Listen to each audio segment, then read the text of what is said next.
Hello, sorry for a little technical difficulty there. Let me see something here.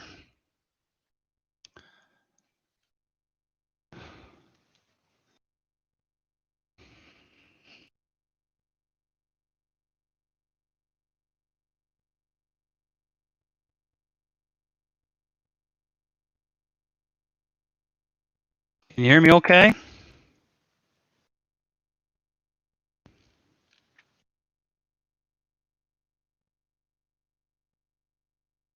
All right, thanks for letting me know. It's going to bring up see if there's any questions been put in.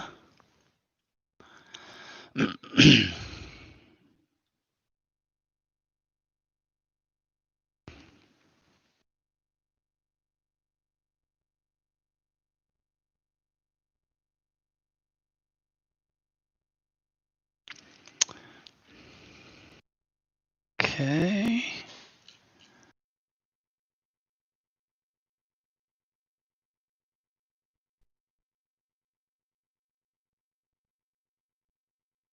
All right, it's been a few questions. Let me just format this.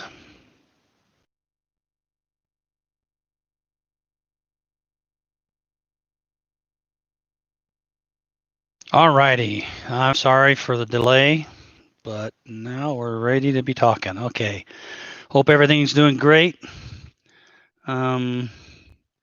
Thanks for joining us. I forgot that I did it last week. I was looking in my calendar and I didn't see it there, so I assumed it'd been 2 weeks, but that's okay. We'll do it today and then we'll do it in a couple weeks. So thanks for coming. Welcome to everybody. I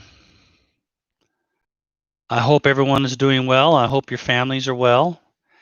And let's see, we got somebody from Australia. How you doing there, Lynn? From Idaho, New Hampshire, North Dakota, Hurricane.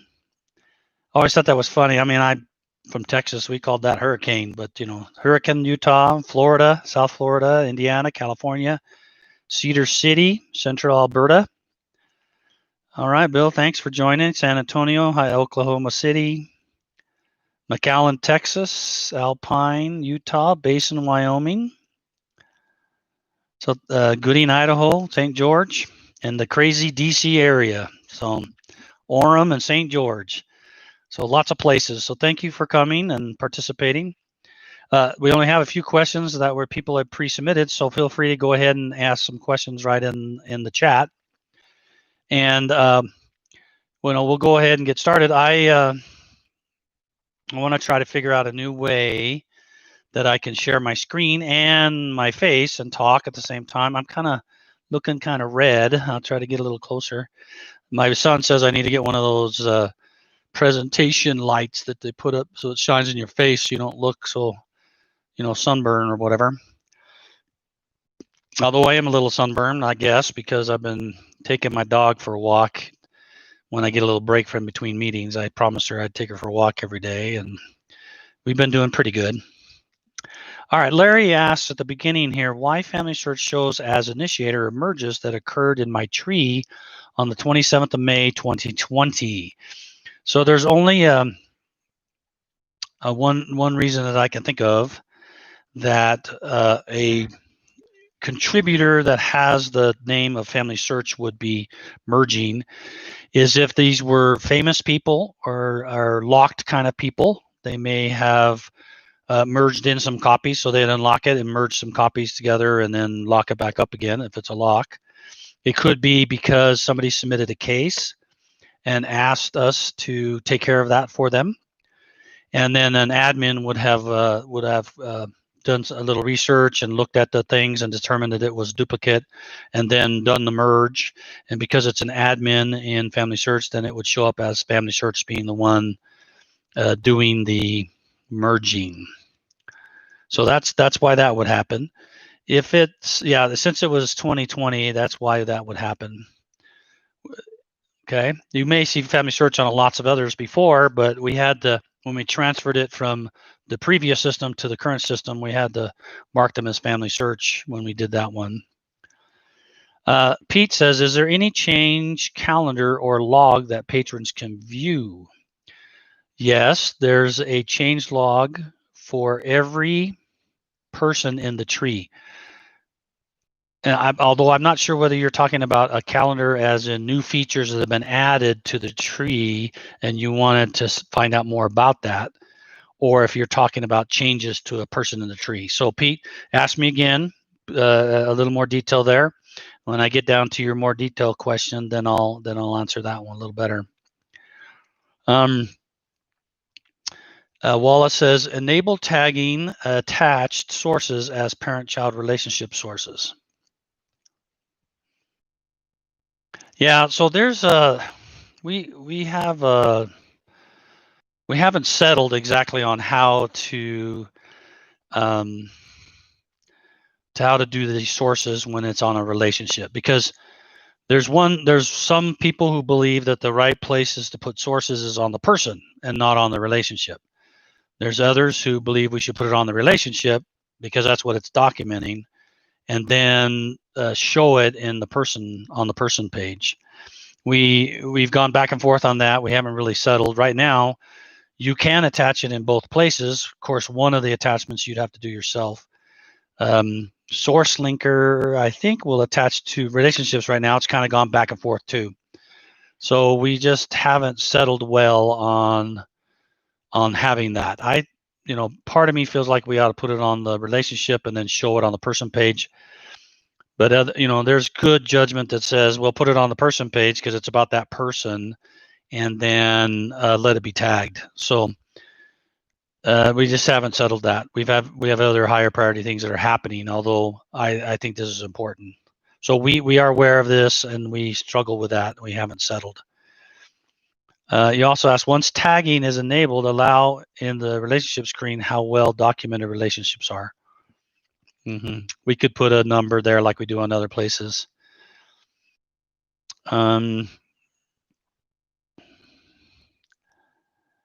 Well, while you're talking about the vertical line running from each child to parent, that can be confusing because I guess you could put it there, but that will slow your page because that has to be calculated on the fly. So anything you want to display in real time will slow the presentation of the person page, just FYI.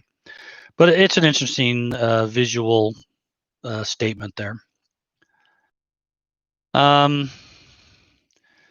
Bill says, the find similar people function seems like an excellent idea, but the results need to be sorted chronologically or alphabetically. Well, the find similar people is just doing search, and so search doesn't do it by chronological or alphabetical. It does it by the closest matching. And so the one at the top is the one that we calculate as being the most closely matching, and then as you get further in the list, the least matching. And we do that on purpose so that the closest matches are on the top, and you can then say, oh, these are the same people. I get it. In find similar people, it only uses limited data, and you're probably finding people that have very little data in it. And so you need to be careful, make sure you're making good judgments. That's just not for anybody to use to do more merges. You need to be careful and being very careful and making sure that they are really the right people, because it's not using our hint engine, it's using just search. Yeah, Carol, yeah, I need, my kids tell me I need to keep getting these things, so I just have, at this time of night, all I have is a light that's kind of like right down on my head, and so it doesn't do that nice shine on the face, make you look like you're not burnt. Pete says, is there a FamilySearch system level change calendar or log that the patrons can view, move to AWS to Microsoft servers, added a system-wide function? Boy, I don't know what you're asking for, Pete, there. System level change. So you want to know when updates are going to be done to different features, or when new features are going to be added, or what has been added.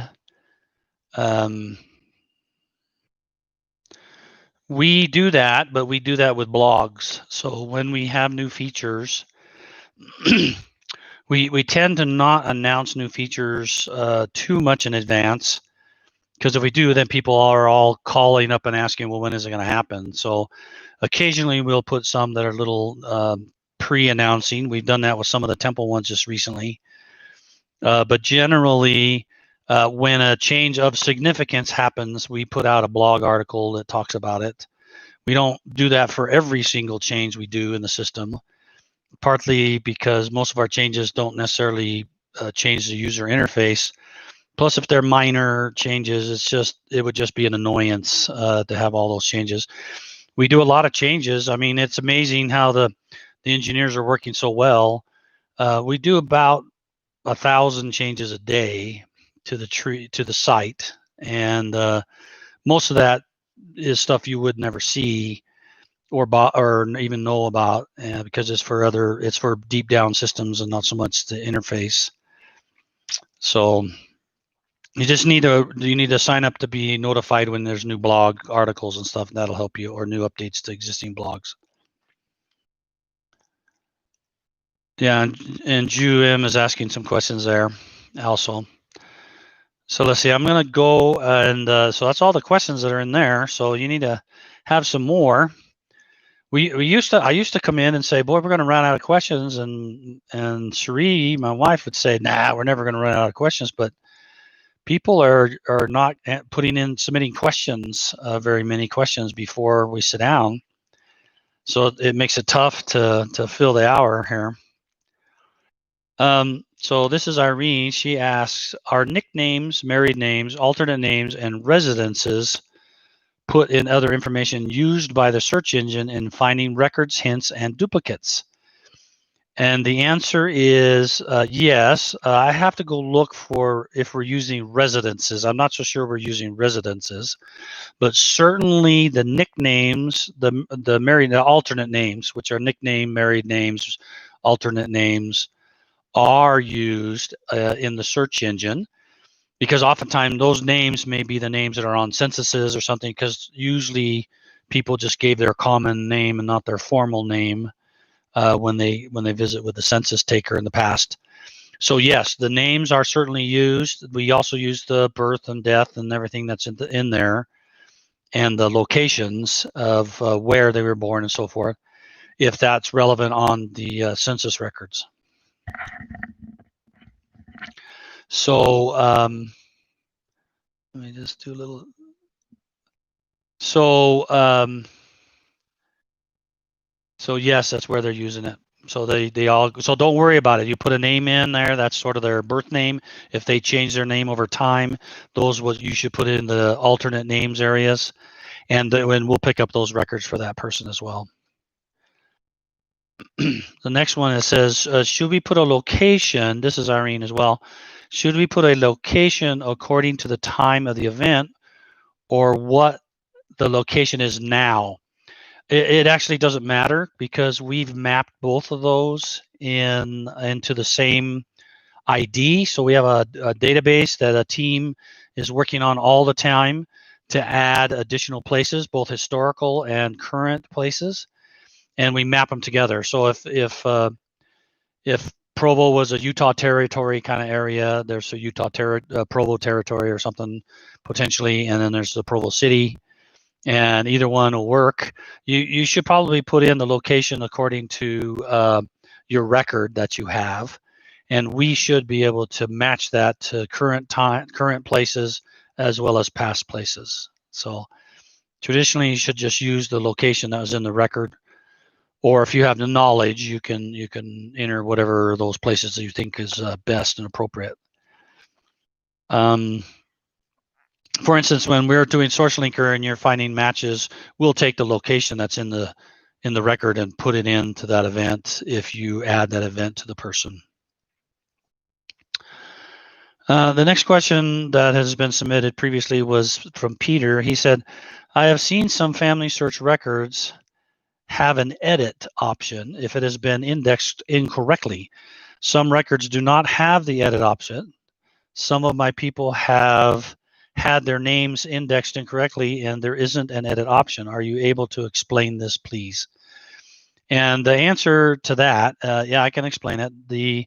The reason why some collections have the edit and some don't is there's some pre-processing and there is some work that has to be done to the collection to bring it into a new system that we've built to allow you to edit those records, to edit the index of those records. And not all of those are done, but we're continually adding more collections to the new system so that they can be corrected. So just return periodically back, and eventually you'll see. Our goal is to have everything that's been indexed be editable so it can be corrected, and just kind of keep an eye out and check it every once in a while so you can do that. I remember my mom, was named Lexi, and they put Betsy in the census.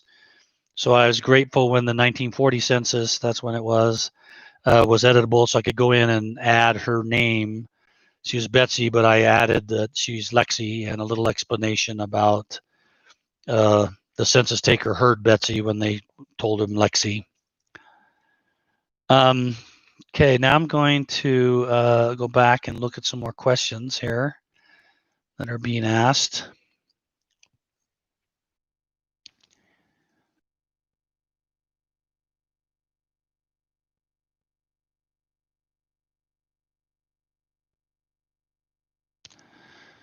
Okay, so Sherry asks, how do I create a person that is unattached to anyone else on the tree? Parents are living, haven't identified nearest deceased relative yet. So there is a place. It's a little hidden because we prefer having people attached to their family and to the lines. That way it makes it easier to find records for them. But if you go to the tree and then you go to recents, where it lists the last 50 that you'd worked on, at the very, very bottom, there's a add unconnected person. I don't know if it has add anymore, just unconnected person. You click that and it'll allow you to create a new person, and it has no relationships to anybody else. Certainly if you go create that person, you can go back to that person. You may want to bookmark that person so you can find it later, because I find that when I do that, sometimes I do it. I try not to, but sometimes I do it. My recents will go by fast enough that it'll drop off my recent list, and then I can't find them. So I recommend if you do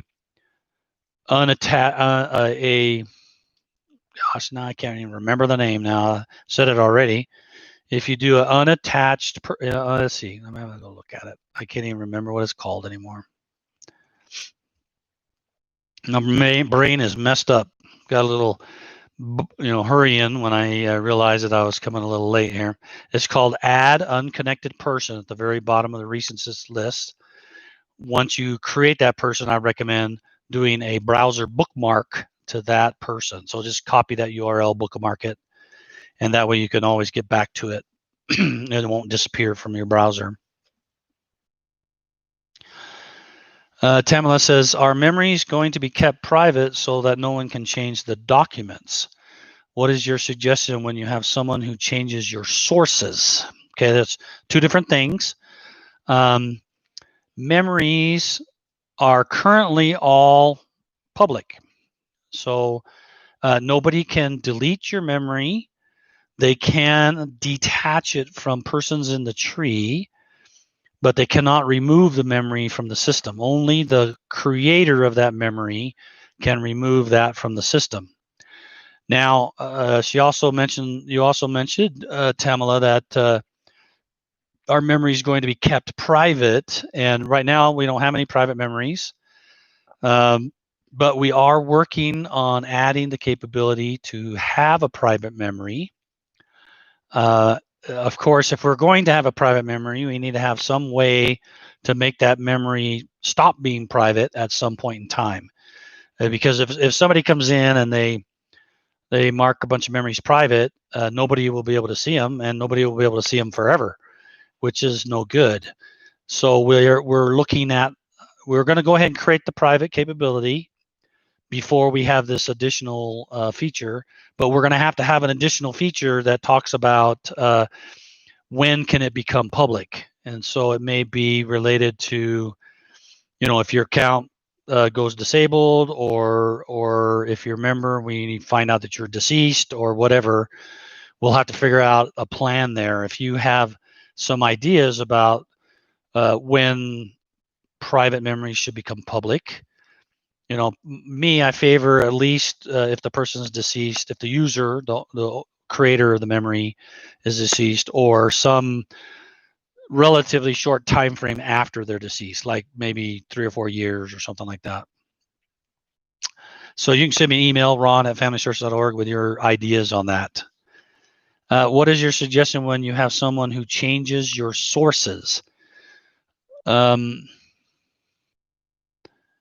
Yeah, well, the sources are open edit, just like the person. I'm not sure what you mean by change, Tamala. If they're going in and editing your titles and the data, that may not be too bad if they're just sort of qualifying the title a little bit better so it's clearer. Because, excuse me, I agree that some titles may not be clear, but if they're going in and editing your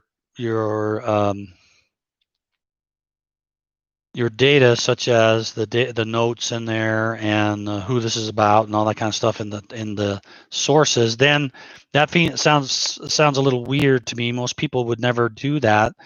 They usually just detach a source rather than editing the source.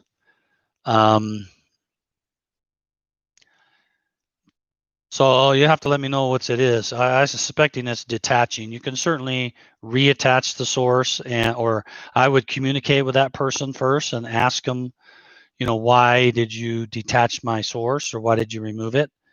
And try to strike up a conversation and understand, you probably are both related to each other, and find out a little bit more about each other so you know how you're related, and then work together to decide if that source is the right source for that person, and so forth. So that's what I recommend.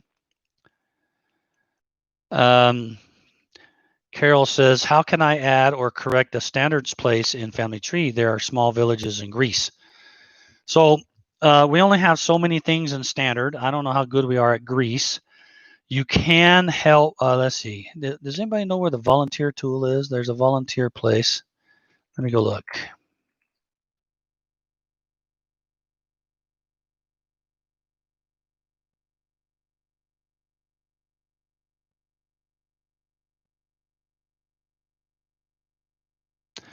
No, that's not what I want.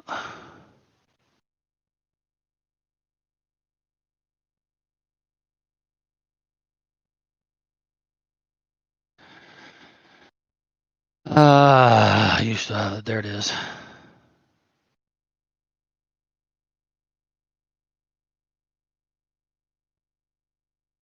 I think you go to FamilySearch.org/research/places.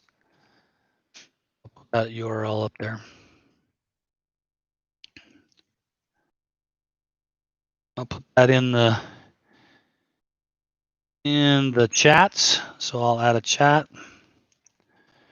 So I put that in the chat, the URL. It's FamilySearch.org research places. You can type in a place you're looking for, and then there's also at the bottom of that box, at the very bottom, it says suggest a new place.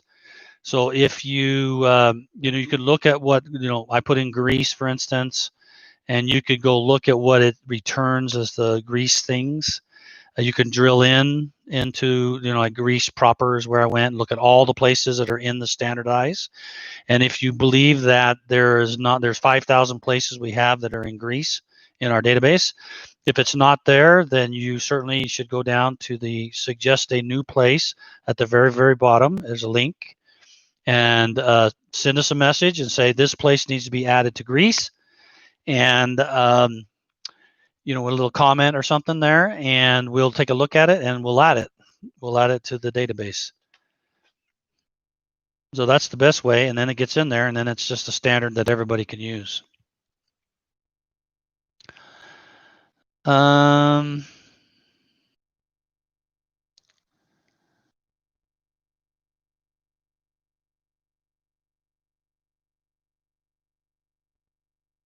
Okay, here's one on merging records.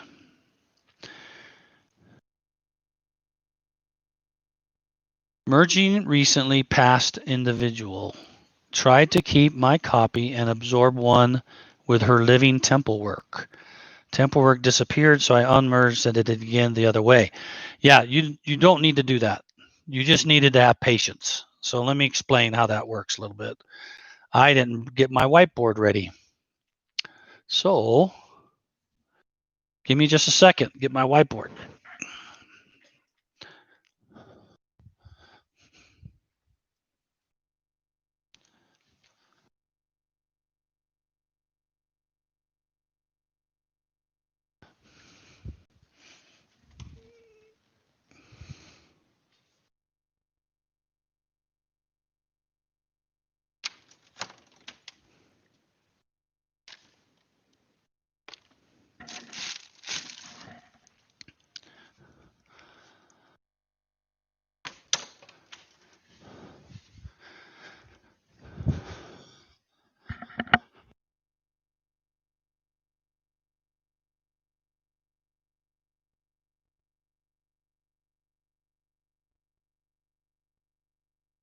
All right, well, I can't find my markers for my whiteboard. I found my whiteboard, but not my markers.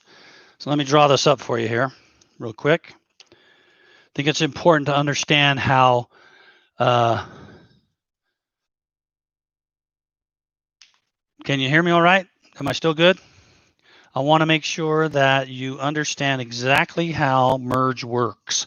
It's important to understand that. So let me draw it up here.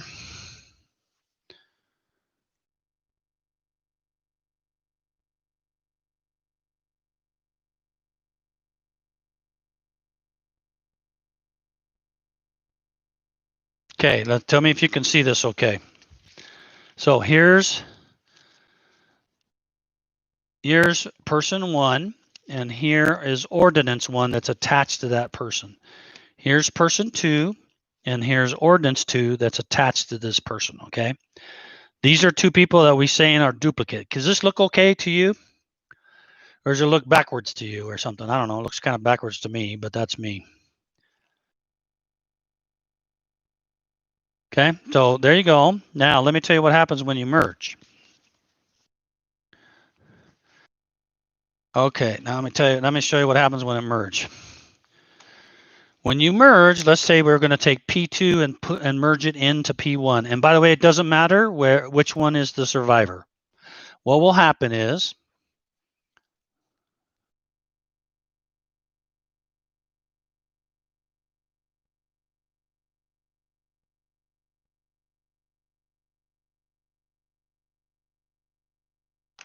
okay, so this is what happens. When a merge is done, okay, so here's P1, remember, and the ordinance 1, P2, and ordinance 2. And then at this point in time, we take P2 and say, put it into P1 because we're merging it together. So P1 is going to be the survivor, okay? Now what happens in reality is P1 had ordinance 1 already. Now it also has ordinance 2, okay? Now, what mostly happens is as soon as this merge happens, you run over and look at the ordinances. Well, the ordinances aren't calculated yet. And so you'll still see this one here because you haven't refreshed your screen. Remember, in a browser, it doesn't automatically refresh. You have to manually push the refresh button. And if it's a busy day, say a Sunday or something, it could take several minutes for this calculation to be done to decide which ordinance to show. Remember, in a person, we only show the effective ordinance, which means the first one. So if these ones here are older, they happened earlier than these ones, you have to give us time to calculate that and refigure out which ones of these should be shown. You refresh your page, and then it shows up correctly. It doesn't matter who's the survivor. So if you went and took P1 and merged it into P2, then this would still look the same. It'll just say P2 there. It'll have that PID of P2, but it'll still be the same and the same work. So what happens is people often will jump right to the ordinances right after they merge and say, oh my heavens, it got lost. And it didn't get lost. One of our most important jobs is to not lose ordinances. So you just need to give us, 2 or 3 minutes, refresh it, work, go on to other things or whatever, and then come back and look at it later, and it will look right for you. Okay. Now, since we're here and we're talking about a merge, let's say what happens to an unmerge. Okay. Well, unmerge has to happen before any edits are done. If an unmerge happens, then this all goes away and you're back to these two just like they were before. Okay, now let's say you do a restore. A restore means edits occurred here, and so you can't just unmerge because you don't know what to do with the stuff that came after the merge. So what we do in that case, you say restore P2. Well, then what will happen is P2 will show with these ordinances, and then P1 will show with that ordinance after you refresh it. Okay, so the ordinances will always behave properly. They'll go back to the PID they were on originally, and so forth. So that's how you can say, okay, I know ordinances are all taken care of, but since there's, especially on something like a Sunday, there could be, 800,000 people doing this thing all at the same time. And so it takes us a little bit sometimes to get caught up and clean up any edits or any merges that have happened. And merge is a pretty big deal. Merge is it's changing lots of things on the PID. So, excuse me. So that could take a little bit for that reservation or that ordinance to calculate. All right, here we go.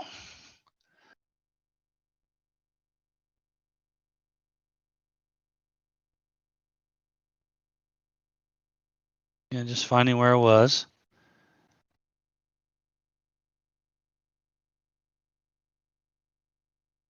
Okay, and Jew is also explaining that in the chat, which is great. Genealogy Bank, any news on the new partner site? No, I don't have any news on anything there. I haven't actually heard anything particularly on that one. Don't know why. I go to the partner team every week. So maybe I'll have to ask them about that one.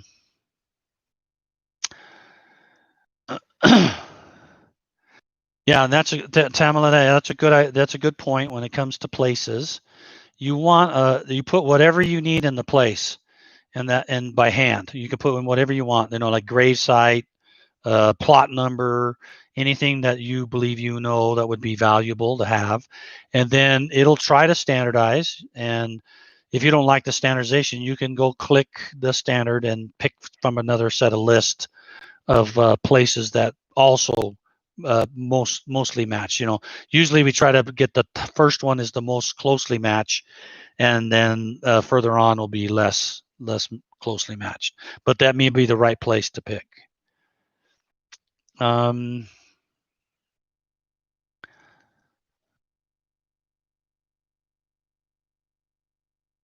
Okay.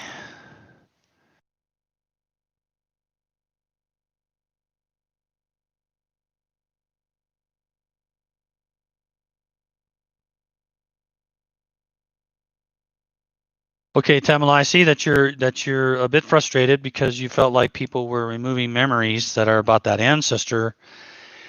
There are several reasons why I've seen that other people may be removing memories, and some of that is because they don't think it's the same person. That's the worst problem. For instance, if you think this person, John Smith, is your John Smith, and maybe somebody else thinks it's their John Smith, and there happen to be two different John Smiths, you need to resolve whether or not you're talking about the same person. And you can usually tell that you might have a problem there if you've got multiple parents or multiple spouses with lots of kids. That sometimes can be a clue that there were two John Smiths that were merged together that are really different lines. And so the best way to fix that is to separate the two lines by unmerging the people and getting them split and making them not a match. Then then there's usually not an issue with whether that memory is about my John Smith or your John Smith. So be aware that's another reason why somebody may remove the memory. Also, I've seen cases where people put the same picture on. It's the exact same photo. It's just uploaded by different people, or it's a little bit larger, or a little bit smaller, or a little bit different, and so the system can't detect that they're the exact same photo or exact same memory. So they attach them because it's their great grandpa too, and some will want to clean that up and not have duplicates of the same picture. So you need to understand that may be another reason why someone may be removing some memories. We had one on John Tanner, I think it was, that was claimed to be a picture, but it was discovered later that wasn't even him, per se. But a lot of Tanners thought that was, because that was the only picture we'd seen. So anyway, and it took James Tanner went off and did a bunch of research and discovered and found out definitively that wasn't him in that picture.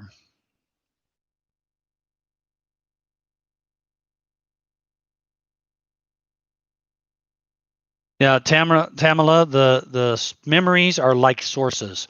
You attach them and they can be detached. And so just like sources, we allow people to attach and we allow anybody to detach. That's the same thing in memories. And that's evolved over time as people have said, well, this is not really our ancestor.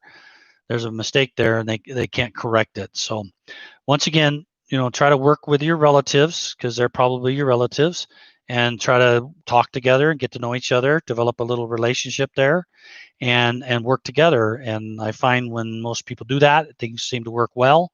You get new cousins you didn't know you had, and they probably have information you don't have, and you have information they don't have. So it benefits all.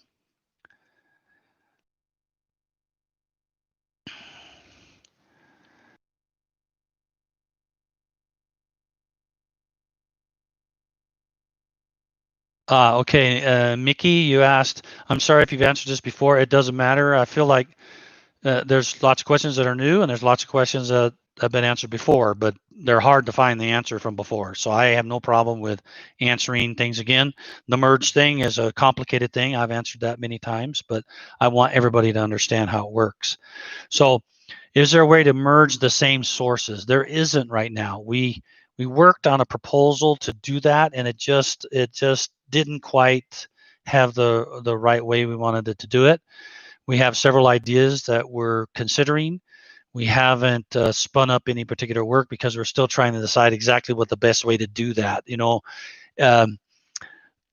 One proposal that is out there was to create a new sort of block of to create a new object, a new thing that you can hook multiple sources of the same kind, and then you attach that like a source. Another thought was, well, we could just, if you have a list of sources, let's say you have 4 sources sitting there, and these 2 are the same, because it's like the marriage record was stored in multiple counties, and so when we go to a county, we just film everything, and so now there's actually 2 pictures of the same exact marriage license, but we don't know that because they're different and they came from different places, and so we assume they're different marriages. So another proposal is to be able to say these 2 are the same, and they sort of collapse together in the list. So imagine if you had an arrow that had a little arrow that said there's multiples of these, and you could sort of drop them together so that they collapse together. So you could say I got 5 copies of the same thing. They're all attached, but they're grouped together so that it doesn't clutter the sources section. That's another proposal. So we've got 2 or 3 going on. We just haven't really settled well. If you if you want to give me some more ideas, that'd be great. The link didn't work, you said, huh? I don't know why it wouldn't work. Let me try the link. Yeah, it worked for me. I think you have to be logged in to FamilySearch in order to go there. So try that. I clicked on the link. It seemed to work okay. Okay. All right, here's some more questions. How does the system calculate it? I don't know what it is. So that's Joanne. You say, how does the system calculate it? I don't know what you mean by it, so tell me a little bit more about what it means.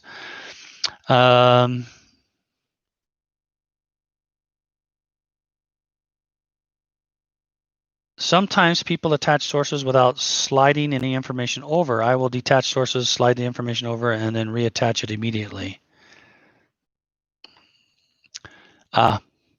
Yeah, well, you don't have to detach it, by the way, in order to slide information over. If there's a source that's been attached, you should be able to go to that source, click on it, and then there is a open it up, and there's a link called Review Attachments on every source that's attached to a person. If you click that, it'll launch Source Linker again with that same source, and then allow you to bring over the data. So you don't have to detach it. You just open it in the sources list, click on Review Attachments, and you can do that without having to detach it. Because if you detach it, you might not be able to find it, you know. So last week you said using Roots Magic Center, you can download from a tree to Roots Magic. I looked and couldn't figure out how. Can you explain a little more?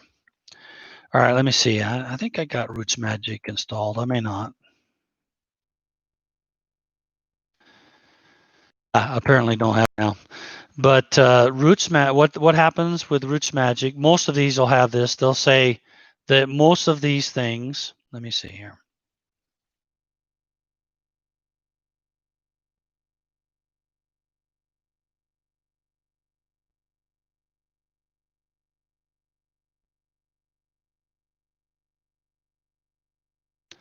Let me just go find this quick little link here.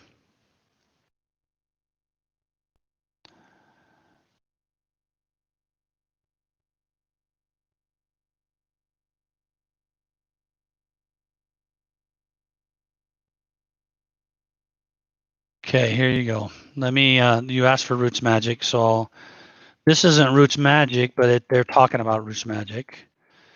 I don't know if it's legit or valid or correct, but I'm going to put this on here anyway. So I'm going to put into there a link. This is a link from Your DNA Guide. It's just a blog link. It's telling you how to download your family tree from FamilySearch, and it uses Roots Magic as an example. You can often go to Roots Magic's website or Legacy or Ancestral Quest. There's a bunch of them, bunch of partners that you can download from FamilySearch to into that. So there's a link to Roots Magic one, since you asked about Roots Magic. I mean, if you want to find from different partners, you just need to go to those partners' website and in the search look for how to download FamilySearch into the tool. So that'll give you a little bit more instruction there.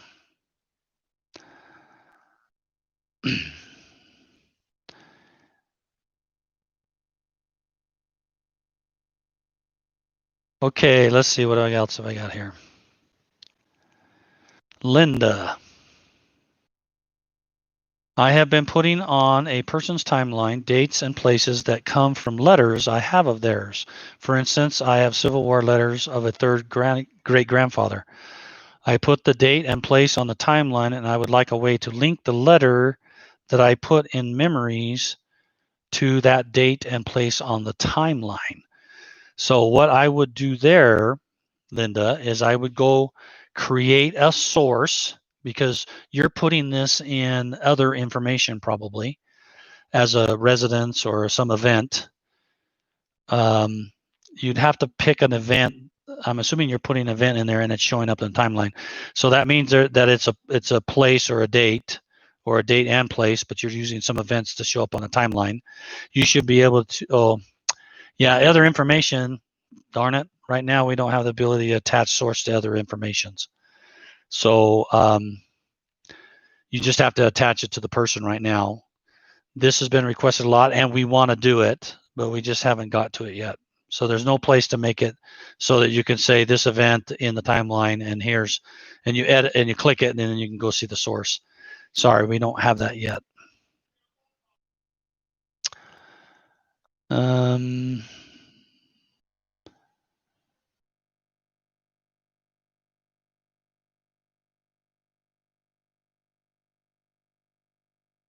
Let's see, it worked for me, but I'm FamilySearch. Okay, could you retire a duplicate source? They're links to the same image. They look like the same source because they link to the same image. I know the image is actually not identical, and so because the microfilm that took it was different, or that it was marked as differently. So we've got lots of ideas there, Marilyn, on how to catch these. Looking at the maybe we've talked about looking at the index records for both of them, and if they're identical, then maybe we don't show that source. We got lots of ideas, but we haven't been able to settle on one and get going in that area. And sorry.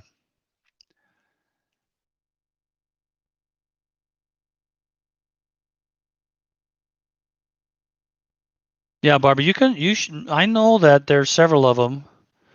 You need to talk to Roots Magic, Ancestor Quest, Legacy, all these other ones. I've done it myself. There's a way to say multiple generations. I can't remember off the top of my head. You could look at the article that I posted there. I haven't read the article, so I don't know if it's right. But you could certainly go to Roots Magic or Ancestor Quest or Legacy, or there's one Magic something or other. I can't remember. My brain's shot today. And be able to download from FamilySearch. There's many partners that can download from FamilySearch, and you just need to go to their site and type how to do it.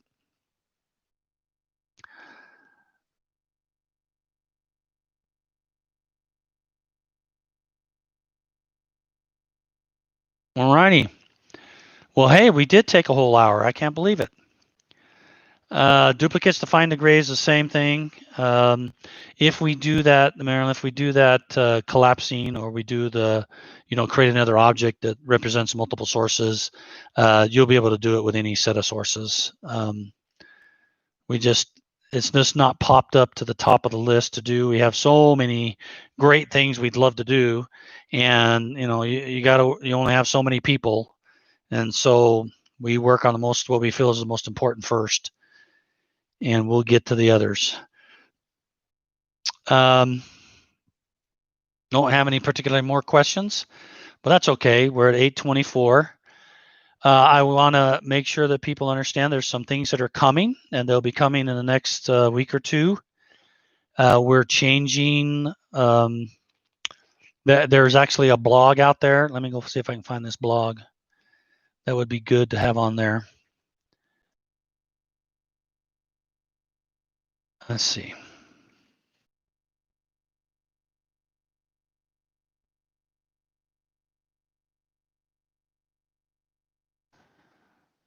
Let me look here.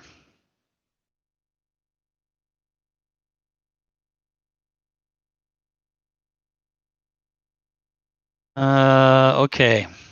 Here's the blog. I'll put it in there so you can see what's going to happen. And this is going to happen in the next couple of weeks. So there's the blog. I think you have to be signed in, and you have to be a member to see that. I don't know if it has to be a member or not. But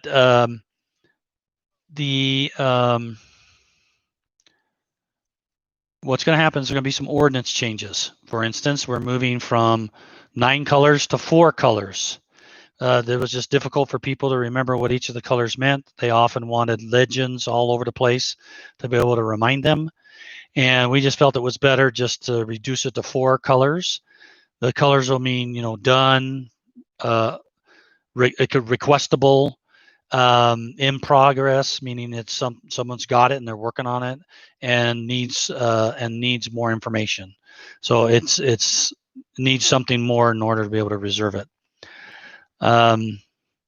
And we're also going to change the reservation list. If you want to kind of get a look at it earlier, you can go to beta.familysearch.org, use your same username and password, and go to the temple list, and you can see it's not fully complete yet, but you can go take a look there. All right, let's see. I'll answer a couple of questions here. Will your future Q&A session be at 7:30, or do you expect to return to 7, or will it vary from one broadcast to another? I tend to lean. I used to do it at 7 o'clock all the time, but I found that not so much a problem right now because we're working from home, but I found that getting home from work, doing my chores in the evening with my family, I was often rushing to try to make it to 7. So I've been doing 7:30 for a while now, and I expect to continue at 7:30. That seems to work best for my family. So if I did it at 7, it was probably accidental. Sometimes sources were added before the records were available on FamilySearch. That's correct. So they get duplicated when hints appear on FamilySearch. Yeah, sometimes people put custom sources on. That was pretty common before we had hinting. So you just have to look at that. Okay, hey everybody. I want to say thanks for coming. I apologize again for being a little bit late. But, I hope everyone is doing well. I hope that none of you are afflicted or your family members are afflicted by COVID-19. Be safe, please. I know it's feeling like things are getting better, but be careful. And because I want to make sure you all are okay. I am grateful for the opportunity I have to do this work. I was talking to the missus today just before this, and I said, I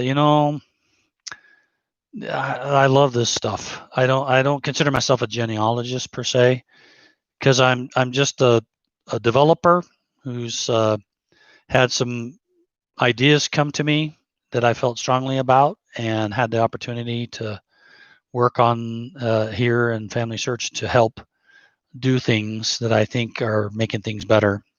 So I'm just so grateful for your help, because none of this would exist without you. There's no way I have time entering anything into the tree. So thank you very much for all you do. Help others, be kind to one another. Realize that most people that come to the tree are well-meaning and want to do the right thing. There are a few bad actors, and we usually find them and try to help them change or go somewhere else. But thank you for all you do. Keep up the good work. I appreciate you and all that you do. So thank you very much, and thank you for the well wishings for my family. And I send the same to you. Until next time, have a good evening. Bye-bye.